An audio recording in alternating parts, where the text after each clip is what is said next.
Welcome to our deep dive into Ethiopia's current landscape. We've got a stack of recent news articles covering everything from environment to agriculture, steel, finance, real estate, healthcare, and even foreign investment. It's a really comprehensive look at what's shaping Ethiopia's future. It is. It's fascinating to see how these different sectors, they're all intertwined, each one influencing the other. Exactly. And what's really interesting is how Ethiopia is actively trying to modernize and improve all these different industries. We're seeing a wave of new regulations and policies, a real push for positive change. And as with any major transformation, there are going to be challenges and opportunities. That's what we'll be unpacking in this deep dive, getting beyond the headlines to understand the nuances. So, for example, we've got a new environmental law with teeth. Companies that don't clean up their act are facing fines of up to 10 million birr. It's a clear signal that Ethiopia is serious about environmental protection. And there's a push for high-tech solutions, too. Imagine a system where the ETA has real-time data on pollution levels from factories across the country. That kind of transparency could be a game changer. Then there's the agricultural sector, where farmers are grappling with skyrocketing fertilizer prices.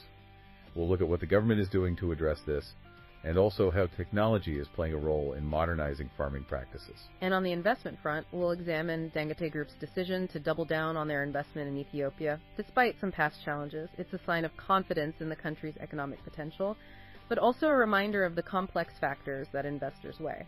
So, let's dive into the first topic, the environment.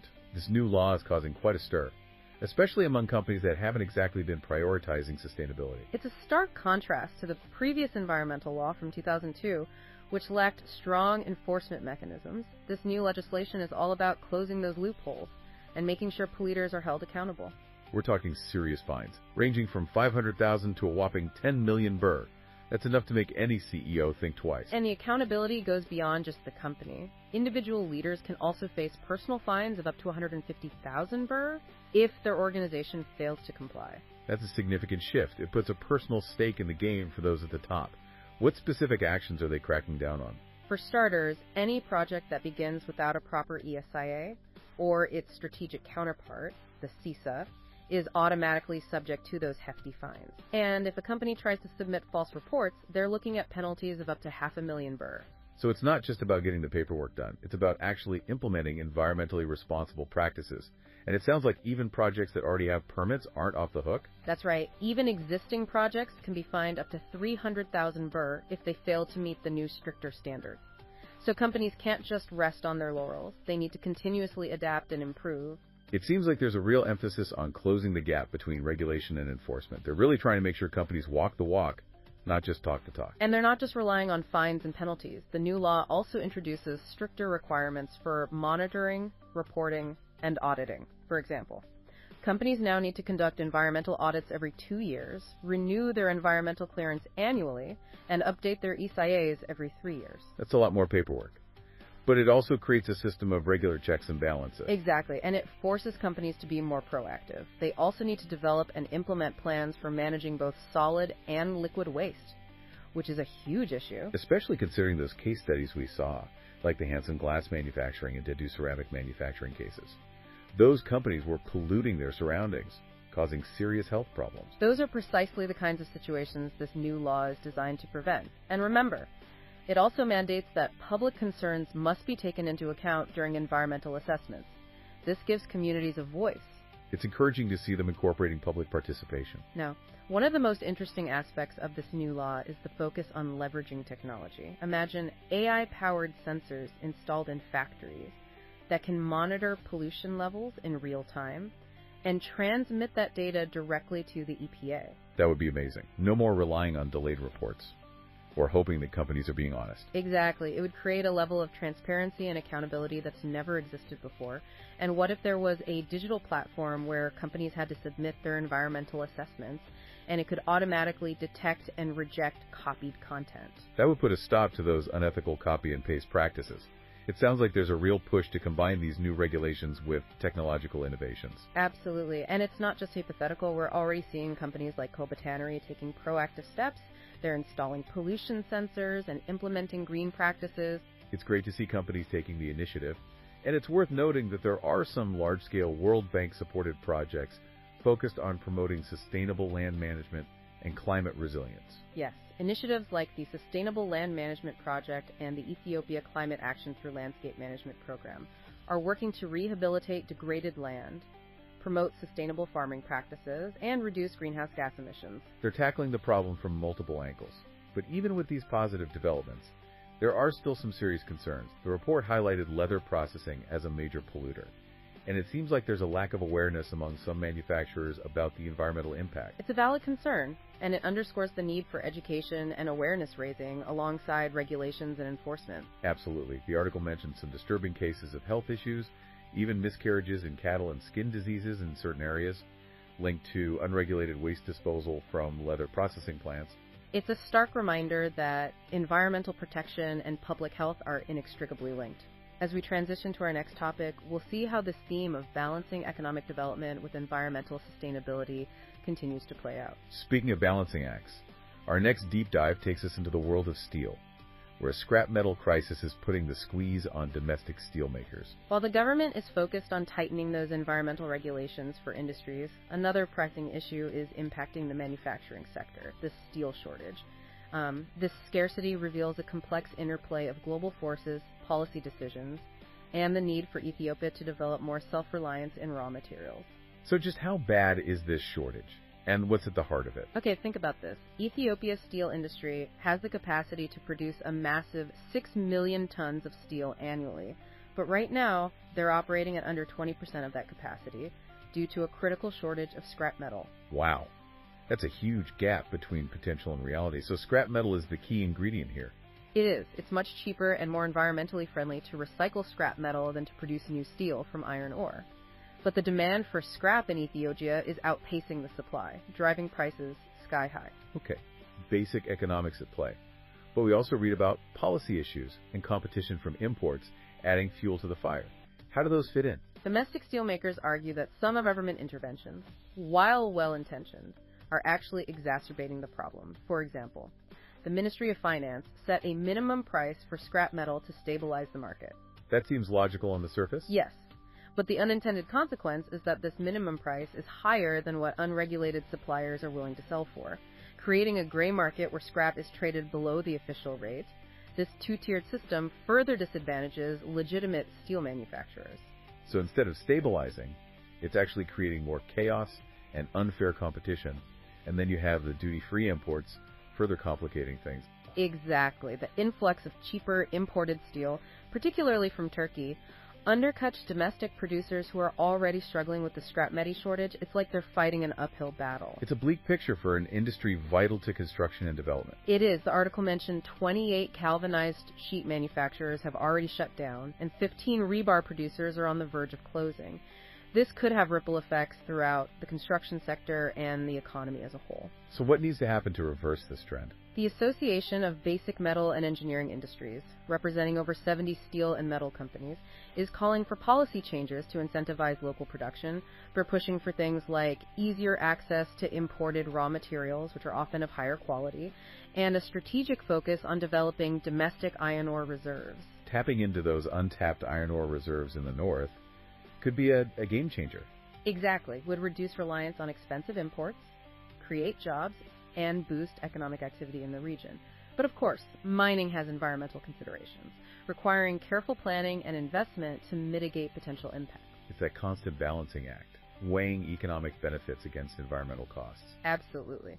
This situation calls for open dialogue and collaboration between the government, industry leaders, and environmental experts. It's a perfect example of how interconnected these issues are. Now let's shift gears from the heavy industry of steel to the world of agriculture, where a digital revolution is taking root in Ethiopia. This is an exciting initiative with the potential to truly transform the agricultural sector. The government is launching a nationwide digital database to register farmers, creating a digital profile for each one. It's a bold undertaking. What's the driving force behind this massive project?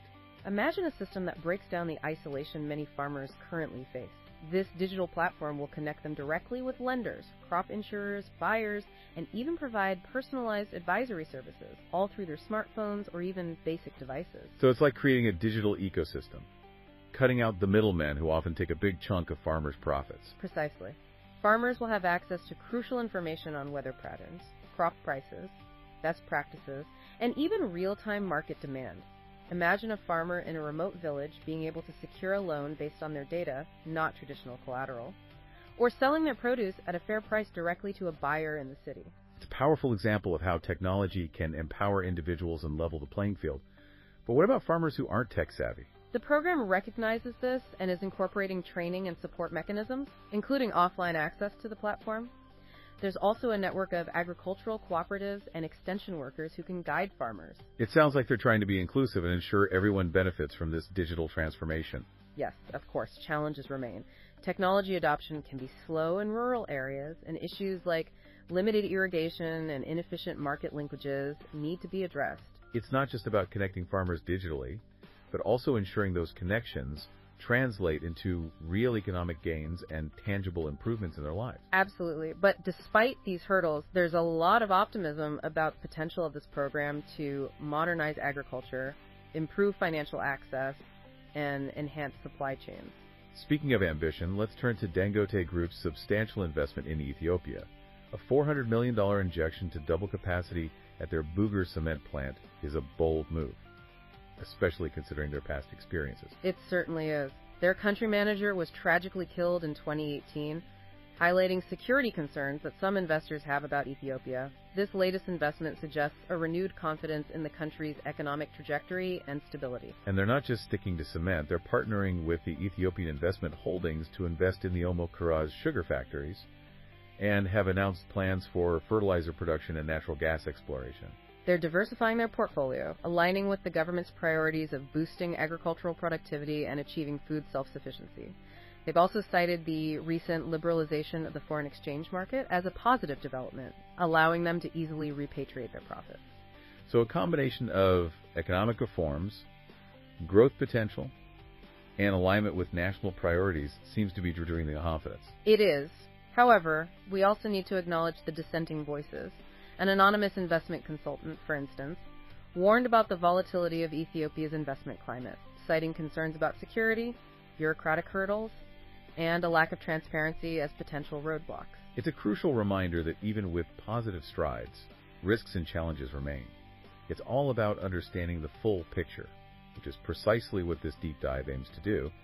And now, let's shift our focus from grand visions of foreign investment to a more grounded story, the Ayat Mall saga. This tale of unfulfilled promises, missing permits, and frustrated shop owners highlights the challenges of navigating bureaucracy and the importance of clear contractual obligations.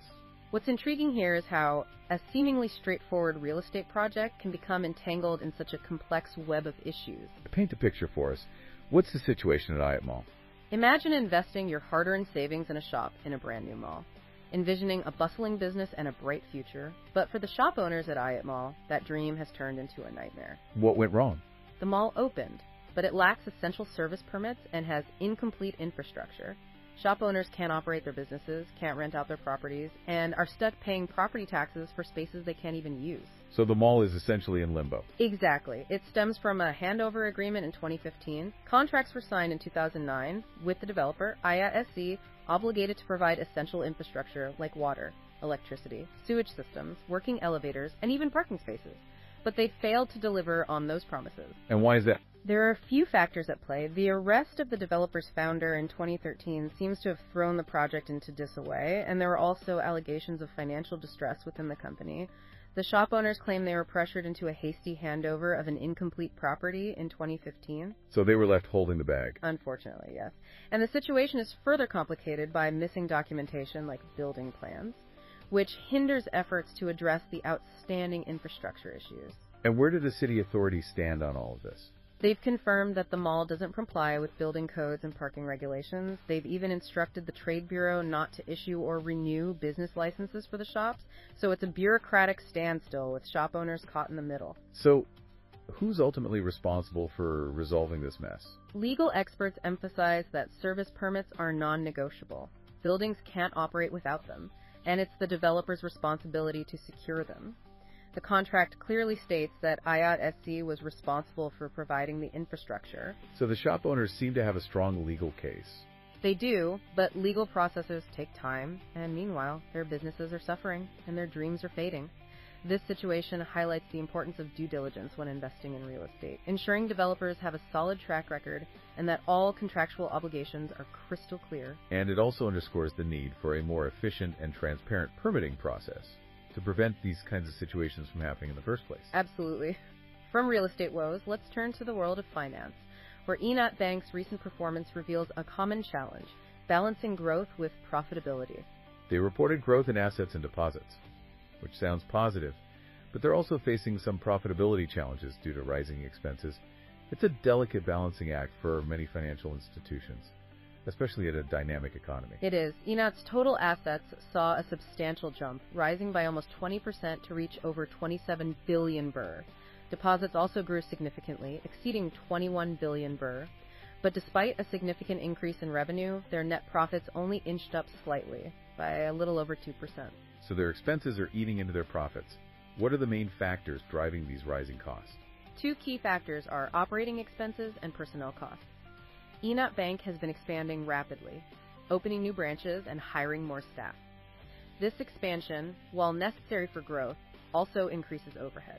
Makes sense. And then you have the impact of the central bank's lending restrictions aimed at controlling inflation. These restrictions limit Enat's loan growth, affecting their interest income. Precisely. It's a tightrope walk. They need to grow to stay competitive, but rapid growth can impact profitability, especially in a tightly regulated market. This is where their focus on digital banking solutions comes in. They're investing in technology to streamline operations, reduce costs, and enhance efficiency. It's a smart move, especially since digital banking can also expand their reach and make financial services more accessible, aligning with their mission of empowering women entrepreneurs. Exactly. And this brings us to another challenge Enat is facing: meeting the regulatory requirement of 5 billion birr in paid-up capital by 2026. They're exploring various options, but raising that kind of capital will be no small feat. It's a reminder that even successful banks face constant pressure to adapt and evolve in a constantly changing financial landscape.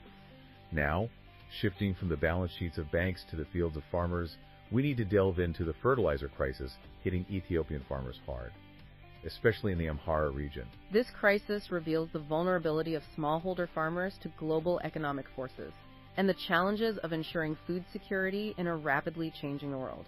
Let's unpack this. What's the situation on the ground? Fertilizer prices have doubled. DAP fertilizer, crucial for healthy crops, now costs between 7,000 and 8,000 birr per quintal. Urea is selling for between 5,000 and 6,700 birr. Many farmers simply can't afford these prices. It's a huge blow to their livelihoods. What's driving this price surge? It's a perfect storm of the birr's depreciation. Rising global fertilizer costs and surging demand. Many farmers are forced to reduce fertilizer use by up to 50%, which means lower yields and less income. And to add insult to injury,